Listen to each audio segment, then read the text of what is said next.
96% de las empresas atacadas en un solo año. En 2026, la pregunta dejó de ser si te van a hackear y pasó a ser cuánto costará recuperarte. Bienvenidos a la era del ciberseguro obligatorio. 96% de las empresas atacadas en un solo año.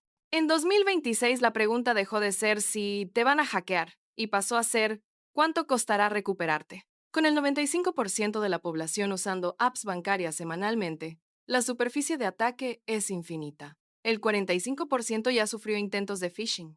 La digitalización trajo eficiencia, pero también vulnerabilidad. Un solo fallo y la cadena se quiebra. El mercado de ciberseguros explotará hasta 120 mil millones de euros. ¿Por qué? Porque riesgo cero no existe. Normativas como DORA y NIS2 exigen resiliencia. Sin ella, las empresas desaparecen o quedan paralizadas.